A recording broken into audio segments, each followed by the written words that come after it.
మహబూబ్ నగర్, నల్గొండ జిల్లాలు కాంగ్రెస్ ప్రభుత్వంలో అభివృద్ధి దిశగా పయనిస్తున్నాయని మంత్రి కోమటిరెడ్డి వెంకటరెడ్డి అన్నారు. బుత్సురలో వివిధ అభివృద్ధి పనులకు మంత్రులు వాకిటి శ్రీహరి, కోమటిరెడ్డి వెంకటరెడ్డి శంకుస్థాపన చేశారు. పాలమూరు రంగారెడ్డి ప్రాజెక్టు విషయంలో బీఆర్ఎస్ నిర్లక్ష్యం వహించిందని మంత్రులు అన్నారు. రాబోయే మున్సిపల్, జిల్లా పరిషత్ ఎన్నికల్లో కాంగ్రెస్ పార్టీ విజయం సాధిస్తుందని మంత్రి కోమటిరెడ్డి వెంకటరెడ్డి ధీమా వ్యక్తం చేశారు. మూడు మున్సిపాలిటీల్లో 60 కోట్లతో శంకుస్థాపన. ఒకటే రోజు 60 కోట్లు గంటలు కూడా పనిచేయలేదు.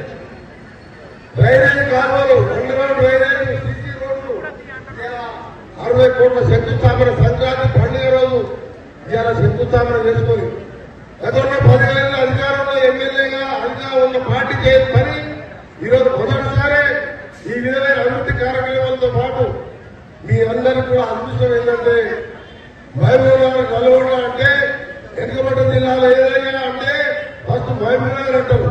ఆ తర్వాత ఏంటంటే గోరెడ్డి నీళ్ళు దాకుండా కాళ్ళు చేతులు ఒకరమే నల్గొండ జిల్లా అంటారు.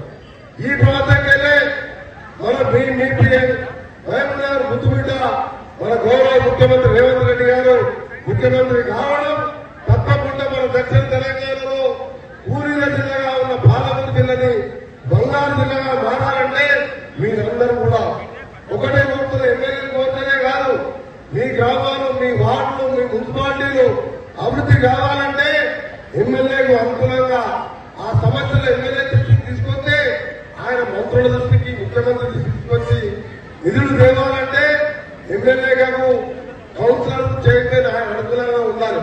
మనం అందరం కలిసి కట్టగా స్థానికంగా మీ ఎమ్మెల్యే గారు ఇంకోసారి కాదు ఆసారి గెలవాలంటే మీరు ఏం చేయాలి?